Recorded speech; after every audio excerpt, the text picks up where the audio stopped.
കൃഷ്ണ ഗുരുവായൂരപ്പ ശരണം. ഗുരുവായൂരപ്പൻ്റെ ഉച്ചപൂജ കഴിഞ്ഞു, കളഭാലങ്കാരം കഴിഞ്ഞു, നട തുറന്നു കേട്ടോ. അപ്പോൾ എല്ലാവരും വരൂ. നമുക്ക് ഗുരുവായൂരപ്പൻ്റെ ചതുർബാഹുവായ വിഗ്രഹത്തിൽ, ആ ദേവകൾ പൂജിതമായ വിഗ്രഹത്തിൽ ഏത് രൂപത്തിലാണ് അലങ്കാരമായിട്ട് ഭഗവാൻ ഭക്തരെ കാത്തിരിക്കുന്നത് നോക്കാം. അപ്പോൾ എല്ലാവരും വരൂ, കൂടെ വന്നോളൂ. നമുക്ക് ആദ്യം തന്നെ കിഴക്കേ നടയിലുള്ള ഗണപതി ക്ഷേത്രത്തിൽ പോയിട്ട് ഗണപതി ഭഗവാനെ കണ്ട് വിഘ്നങ്ങളൊക്കെ അകറ്റിത്തരാൻ വേണ്ടി പറയാം. വേണമെങ്കിൽ മുട്ടക്കറക്കാം. അങ്ങനെ അവിടെ തൊഴുത് നമ്മൾ നേരെ ഗോപുരവാതിൽ കടന്ന് അകത്തേക്ക് വരികയാണ്. അകത്തേക്ക് വരുമ്പോൾ ഇന്നിപ്പോൾ ശനിയാഴ്ച അത്യാവശ്യം മോശമല്ലാത്ത തിരക്കാണ്. 10:30 ജനറൽ ക്യൂ ക്ലോസ് ചെയ്തു. എന്നിട്ട് പോലും കഴിഞ്ഞിട്ടില്ല. കാരണം അത്രയ്ക്കും ഭക്തജന തിരക്കാണ്. ഇന്നലത്തെ അത്യപൂർവമായ തിരക്കായിരുന്നു. ഇന്നിപ്പോൾ അതിൻ്റെ തൊട്ട് താഴെയുള്ള തിരക്കാണ്. പറയുമ്പോൾ ടോക്കനൊന്നുമില്ല, പക്ഷേ 1000 രൂപയുടെ ടിക്കറ്റൊക്കെ ഉണ്ട്. അതിൻ്റെ തിരക്കും അത്യാവശ്യമുണ്ട്. രാവിലെ ശിവേലിയും ആ സമയത്തൊക്കെ അത് കഴിഞ്ഞിട്ടൊക്കെയാണ് 6 മണിയുടെ ടോക്കൻ 7 മണി ഒക്കെ കഴിഞ്ഞിട്ടാണ് അകത്തേക്ക് പ്രവേശനം ഉണ്ടായിട്ടുള്ളൂ. സീനിയർ സിറ്റിസൺ അതിലും വഴുകി. മൊത്തത്തിൽ തിരക്ക് തന്നെയാണ്. 20-ാം തീയതി വരെ, നാളെ കൂടി തിരക്ക് തുടരുന്നതാണ്. പിന്നെ വൈശാഖത്തിൻ്റെ തിരക്ക് വരാൻ കിടക്കണം. എന്തായാലും നമുക്ക് തൊഴാനായിട്ട് പോവാം. ഗുരുവായൂരപ്പൻ്റെ വിഗ്രഹത്തിലുള്ള കളഭാലങ്കാരം ഏത് രൂപത്തിലാണ് നോക്കാം. അങ്ങനെ ആ ഗോപുരവാതിൽ കടന്ന് അകത്തേക്ക് ഇങ്ങനെ നോക്കുമ്പോൾ ശ്രീലകത്തെ ആ പ്രകാശം നമ്മളിലേക്ക് ഇങ്ങനെ എത്തുകയാണ്. ആ പ്രകാശം എത്തിയാൽ തന്നെ ഗുരുവായൂരപ്പൻ്റെ ചൈതന്യം നമ്മളിലേക്ക് നിറഞ്ഞു എന്നുള്ളതാണ് നമ്മൾ പ്രതീക്ഷിക്കുന്നത്. ആ ഒരു വിളക്ക് കണ്ടാൽ മതി ഗുരുവായൂരപ്പൻ്റെ ആ മുഖം നമ്മളിലേക്ക് എത്തി എന്നാണ്. അപ്പം അങ്ങനെ നോക്കുമ്പോൾ ആ ഇടതുവശത്തുള്ള മേൽപ്പത്തൂരിനെ, ആ പീഠം കാണാം. മേൽപ്പത്തൂരിനെ ഒന്ന് സ്മരിക്കുക. വലതുവശത്തുള്ള നരസിംഹാവതാരം കാണിച്ചു കൊടുത്ത തൂണൊന്ന് നോക്കി തൊഴാം. പിന്നീട് നമ്മളിങ്ങനെ നോക്കുമ്പോൾ ശ്രീലകത്തേക്ക് ഇങ്ങനെ മനസ്സമാധാനത്തോടെ നോക്കുകയാണ്. അങ്ങനെ നോക്കുമ്പോൾ കാൽപാദങ്ങൾ ഇങ്ങനെ കാണാനുണ്ട്, കാൽവളകൾ കാണാനുണ്ട്. അങ്ങനെ ഇരിക്കുകയാണ് ആൾ. നല്ല പട്ടൊക്കെ ഞൊറിഞ്ഞെടുത്ത്, മഞ്ഞപ്പട്ടൊക്കെ ഞൊറിഞ്ഞെടുത്ത്, ചുവന്ന പട്ടുമുണ്ട് ഞൊറിഞ്ഞെടുത്ത്, അരമണി ഇങ്ങനെ കാണാണ്ട്, അരമണിക്ക് ഇങ്ങനെയൊക്കെ ചാർത്തി നല്ലൊരു രൂപം ഇരുന്ന് ഓടക്കുഴലൊക്കെ വെച്ച് ഇങ്ങനെ ഇരിക്കണ ആ ഒരു പൊന്നുണ്ണിക്കണ്ണനാണ്. അങ്ങനെ നോക്കി വരുമ്പോൾ കൈവളകൾ കാണാനുണ്ട്, തോൾവളകളുണ്ട്, അതേപോലെ കിരീടമൊക്കെ കാണാനുണ്ട്. കയ്യിൽ തിരുമുടി കെട്ടിയിട്ടുണ്ട്. തിരുമുടിമാല 2 ഉണ്ട്. തെച്ചിയും വെളുത്ത പൂവായിട്ടുള്ളതാണ്. വെളുത്ത പൂവാണ് കൂടുതൽ. ഇപ്പോൾ വെളുത്ത പൂവ് കൂടുതൽ കിട്ടുന്ന സമയമായതുകൊണ്ട് മിക്കവാറും ദിവസങ്ങളിൽ വെളുത്ത പൂവിനാണ് കൂടുതൽ. അതേപോലെ വലിയ ഉണ്ടമാലകളും 2 ഉണ്ട്. നല്ല വെളുത്ത പൂവും തെച്ചി കലർന്നിട്ടുള്ള അതുപോലത്തെ 2 പിന്നെ മുകളിൽ വിധാനമായിട്ടൊരു 4 തുളസിമാലകളുണ്ട്. അത്രയൊക്കെയാണ് കാണാനുള്ളത്. ആ ചതുർബാഹുവായ വിഗ്രഹത്തിൻ്റെ ഒരു 1/4 ഭാഗത്തോളം നിറഞ്ഞിങ്ങനെ കിടക്കുക, മുഴുവനില്ല. അത്രയ്ക്കുള്ള ബാക്കിയൊക്കെ അങ്ങനെ ഇതായി കിടക്കുന്ന ആ ഒരു രൂപമാണ്. വളരെ മനോഹരമായിട്ട് ആ ഉണ്ണിക്കണ്ണൻ ഇരിക്കുന്ന ഉണ്ണിക്കണ്ണനായിട്ടാണ് ഓടക്കുഴലൊക്കെ പിടിച്ചിങ്ങനെ ഇരിക്കുന്ന ഒരു ഉണ്ണിക്കണ്ണനാണ്. അപ്പോൾ എല്ലാവരും ആ ഗുരുവായൂരപ്പൻ്റെ ശ്രീലകത്തേക്ക് നോക്കുക. നമ്മുടെ പൊന്നു ഗുരുവായൂരപ്പൻ്റെ ആ ഉണ്ണിക്കണ്ണൻ്റെ രൂപം നോക്കി മനസ്സിൽ സ്മരിക്കുക. അപ്പോൾ എല്ലാവർക്കും ആ ഗുരുവായൂരപ്പൻ്റെ അനുഗ്രഹം ലഭിക്കും. അങ്ങനെ നമ്മൾ അവിടെ നിന്ന് പ്രാർത്ഥിച്ച് ഇറങ്ങുകയാണ്. ഇന്നത്തെ ഉച്ചപൂജ ഉണ്ടായിരുന്നത് മേൽശാന്തി തന്നെയാണ്. മേൽശാന്തി കവപ്രമാരാത്ത് അച്യുതൻ നമ്പൂതിരിപ്പാടാണ്. അതുപോലെ ഇന്നത്തെ കളഭാലങ്കാരം ഉണ്ടായിരുന്നത് കക്കാട് മനക്കിലെ വാസോദിക്കനാണ്. അതാണ് ഇന്നത്തെ കളഭാലങ്കാരം ചെയ്തിരിക്കുന്നത്. വളരെ മനോഹരമായിട്ടുള്ള അലങ്കാരമാണ്. അപ്പോൾ എല്ലാവരും കണ്ടു തൊഴുതോളും. ഇനി നമ്മൾ സോപാനപ്പടിയിൽ നിന്ന് താഴത്തേക്ക് ഇറങ്ങി ഫസ്റ്റ് കാണുന്ന കല്ല്, അത് അഗ്നികോണിലേക്ക് നോക്കിയിട്ട് തൊഴുകയാണ്. അതേപോലെ തിടപ്പള്ളി നോക്കിയിട്ട് തൊഴുക. തിടപ്പള്ളിയിൽ വളരെ പ്രാധാന്യം അറിയിക്കുന്ന സ്ഥലമാണ്, എപ്പോഴും പറയുന്നുണ്ട്. കാരണം ഭഗവാന് നേദ്യം തയ്യാറാക്കുന്നതും രാവിലെ ഉഷപൂജയ്ക്ക് മുൻപ് ഗണപതി ഹോമം നടത്തുന്നതൊക്കെ ആ തിടപ്പള്ളി വെച്ചിട്ടാണ്. അപ്പോൾ അതിന് വളരെ പ്രാധാന്യമുള്ള സ്ഥലമാണ്. അപ്പോൾ നോക്കി തൊഴുക.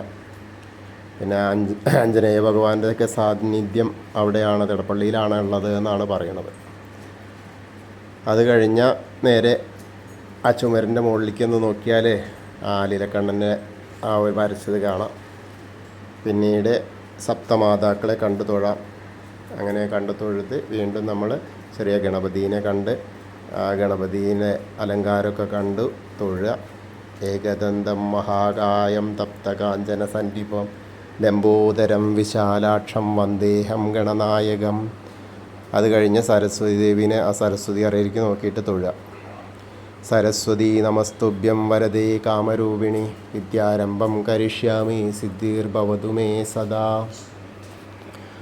അങ്ങനെ സരസ്വതി ദേവീനെയൊക്കെ കണ്ട് തൊഴുത് അങ്ങനെ വരുമ്പോൾ ആ കോർണറിലെത്തുമ്പോൾ ചെറിയ ഗണപതിനെ കാണാം.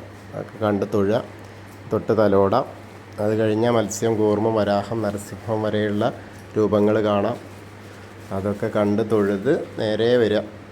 അങ്ങനെ മേൽശാന്തിയുടെ അവിടെ ഇരിക്കുന്നത് കക്കാട് വാസോദിക്കനാണ്. അപ്പോൾ അദ്ദേഹത്തിൻ്റെ അടുത്ത് നിന്ന് അർച്ചന പ്രസാദമൊക്കെ വാങ്ങാം.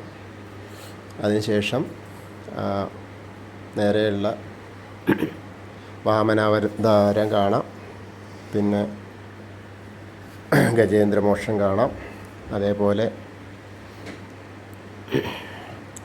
ഗരുഡൻ്റെ പുറത്തിരിക്കുന്ന മഹാവിഷ്ണുവിനെ കണ്ടു തൊഴാം.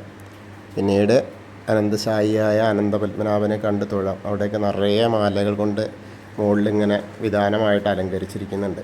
അപ്പോൾ അതൊക്കെ കണ്ട് ആ ലക്ഷ്മി വിളക്കിലൊക്കെ നിറയെ നെയ്ദീപം ഇങ്ങനെ കത്തിക്കൊണ്ടിരിക്കുക. അവിടെയൊക്കെ കണ്ട് തൊഴുത് ശ്രീകോവിലിൻ്റെ പുറകുവശത്തായിട്ട് വന്ന് സാഷ്ടാംഗം നമസ്കരിക്കുക. അതിനുശേഷം വീണ്ടും തിരിഞ്ഞിങ്ങനെ വരുമ്പോൾ ശ്രീരാമചന്ദ്രനും അതേപോലെ ബലരാമനും ഭാർഗവരാമനെയൊക്കെ കണ്ടു തൊഴുത് ശ്രീകൃഷ്ണനെയൊക്കെ കണ്ടു തൊഴുത് മുരുകനെ കണ്ടു തൊഴാം. പിന്നീട് ഹനുമാൻ സ്വാമിയുടെ അടുത്ത് വന്ന് തൊഴാം. ഹനുമാൻ സ്വാമിയുടെ അവിടെ നിന്ന് നല്ലൊരു നാരങ്ങമാലയുണ്ട്, ഒരു വെറ്റിലമാലയും ചാർത്തിയിട്ടുണ്ട്, കുങ്കുമമുണ്ട്, നിറയെ കുങ്കുമം കൊണ്ട് അഭിഷേകം കഴിഞ്ഞു. എല്ലാവരും കണ്ടു തൊഴുതോളൂ. ത്വമസ്മിൻ കാര്യനിര്യാഗേ പ്രമാണം ഹരിസത്തമ ഹനുമാൻ യജ്ഞമാസ്തായ ദുഃഖക്ഷയകരോ ഭവ മനോജവം മാരുതതുല്യവേഗം ജിതേന്ദ്രിയം ബുദ്ധിമതാം വരിഷ്ഠം വാദാത്മജം വാനരയൂതമുഖ്യം ശ്രീരാമദൂതം ശിരസാ നമാമി. ബുദ്ധിർബലം യശോധൈര്യം നിർഭയത്വം അരോഗത അജാഡ്യം വാക്പടുത്വം ഹനുമസ്മരണാത് ഭവേത്. ഓം നമോ ഭഗവതേ ആഞ്ജനേയായ മഹാബലായ സ്വാഹ. ഹനുമാൻ സ്വാമീനെ നമ്മൾ കണ്ട് പ്രണമിച്ച് നേരെ ഓവിൻ്റെ അവിടെ വന്ന് പ്രാർത്ഥിക്കാം. പിന്നീട് നമ്മൾ ഓവിൻ്റെ അവിടെ നിന്ന് പടിഞ്ഞാറോട്ട് ഭാഗത്ത് നോക്കിയാൽ താമരക്കണ്ണനെ കാണാം. താമരക്കണ്ണനെ കണ്ട് തൊഴാം. പിന്നെ കിഴക്ക് വശത്തേക്ക് വരുമ്പോൾ ഗ്രില്ലിൻ്റെ അവിടെ വന്ന ആ മണിക്കിണർ നോക്കി കാണാം. കണ്ണൻ്റെ നൃത്തറ കാണാം. ആ കെടാവിളക്ക് ഇങ്ങനെ കത്തി നിൽക്കണ കാണാം. അപ്പോൾ നമ്മൾ ഏത് രൂപത്തിലാണോ കണ്ണനെ മനസ്സിൽ പ്രതിഷ്ഠിക്കുന്നത് ആ രൂപത്തിലും ആ ഭഗവാൻ കണ്ണൻ നമ്മുടെ മുന്നിലിങ്ങനെ വന്ന് നൃത്തം ചെയ്യുന്നതായിട്ട് നമുക്ക് തോന്നും. അതിനുശേഷം നമ്മളിങ്ങനെ വരുമ്പോൾ കുറൂരമ്മേനെയും ആ കൃഷ്ണാട്ടത്തിൻ്റെ രൂപവും അതേപോലെ വസുദേവരെയും ഒക്കെ കണ്ട് തൊഴുത് വടക്കേ നടയിലൂടെ പുറത്ത് വന്ന് പ്രസാദ കൗണ്ടറിൻ്റെ അവിടെ വന്നാൽ രാവിലത്തെ നിർമാല്യത്തിൻ്റെ തീർത്ഥവും അതേപോലെ ഭഗവാൻ അരച്ച ആ ചന്ദനമൊക്കെ നമുക്ക് പ്രസാദമായിട്ട് ലഭിക്കും. അതൊക്കെ വാങ്ങി തൊടാം, കുടിക്കാം. അതിനുശേഷം നമ്മൾ എടത്തരകത്തുകാവിലെ ഭഗവതീനെ കാണാനായിട്ട് പോവാം. ഭഗവതിയുടെ അവിടേക്ക് എന്ന തിരക്ക് തന്നെയാണ് കേട്ടോ.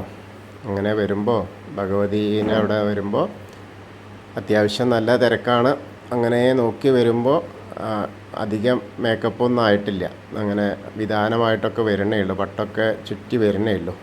ചന്ദനം കൊണ്ട് കളഭം കൊണ്ടുള്ള അലങ്കാരമൊക്കെ ആയിട്ട് വരണേ ഉള്ളൂ, ചന്ദന ചാർത്തൊക്കെ. എന്നാലും ദേവിയെ കാണാൻ നല്ല രസമാണ്. അപ്പോൾ ഭഗവതി നമ്മളെ കാത്തിരിക്കുകയല്ലേ അനുഗ്രഹിക്കാനായിട്ട്. അപ്പോൾ ഭഗവതീനെ നമുക്ക് കണ്ടു തൊഴാം. സർവമംഗളമാംഗല്യേ ശിവേ സർവാർത്ഥസാധികേ ശരണ്യേ ത്രയംബകേ ഗൗരി നാരായണി നമോസ്തുതേ. അങ്ങനെ അമ്മയെ കണ്ട് തൊഴുതു. അതിന് ശേഷം ഇനി മമ്മിയൂരപ്പനെ കാണാൻ വേണ്ടി നമുക്ക് അങ്ങോട്ട് പോകുമ്പോൾ കിഴക്ക് വടക്ക് ദിക്കിലേട്ട് ചെന്നാൽ നേരെ വടക്ക് പടിഞ്ഞാറേ ഭാഗത്തേക്ക് തിരിഞ്ഞു നിന്ന് നോക്കിയാൽ മമ്മിയൂരപ്പനെ മനസ്സിലിങ്ങനെ വിചാരിക്കുക. എന്നിട്ട് നമശിവായ നമശിവായ നമശിവായ എന്നുള്ള പഞ്ചാക്ഷരി മന്ത്രം ജപിക്കുക, മമ്മിയൂരപ്പനെ സ്മരിക്കുക. അപ്പോൾ നമ്മൾ മമ്മിയൂർ പോയി തൊഴുത ആ ഒരു പ്രതീതിയും ആ മമ്മിയൂരപ്പൻ്റെ അനുഗ്രഹവും നമുക്ക് ലഭിക്കും. അതിനുശേഷം നമ്മൾ കൂത്തമ്പലത്തിൻ്റെ അവിടെ എത്തുക. ആ കൊടിമരത്തിൻ്റെ അവിടെ വന്നിട്ട് ഒന്നുകൂടി ഗുരുവായൂരപ്പൻ്റെ ശ്രീലകത്തേക്ക് നോക്കിയിട്ട് ആ ഉണ്ണിക്കണ്ണനെ ഒന്നുകൂടി കാണാം. പിന്നെ കൂത്തമ്പലത്തിൻ്റെ അവിടെ വന്ന് തൊഴാം. പിന്നെ അയ്യപ്പസ്വാമിയുടെ അടുത്ത് വന്ന് അയ്യപ്പസ്വാമീനെ കണ്ട് തൊഴാം. ഭൂതനാഥ സദാനന്ദ സർവഭൂതദയാപര രക്ഷ രക്ഷ മഹാബാഹു ശാസ്തേ സ്തുഭ്യം നമോ നമ. ഭൂതനാഥനെ കണ്ട് തൊഴുത് നേരെ ആ പടിഞ്ഞാറ് നടയിലെത്തിയ ദീപസ്തംഭത്തിൻ്റെ മുകളിലുള്ള വേണുഗോപാല സ്വരൂപം കാണാം. അത് കണ്ട് തൊഴാം. അതേപോലെ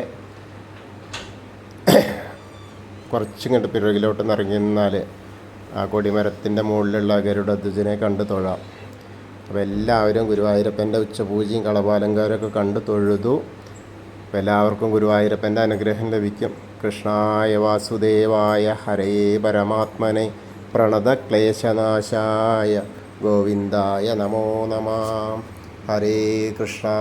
ഗുരുവായൂരപ്പാ ശരണം.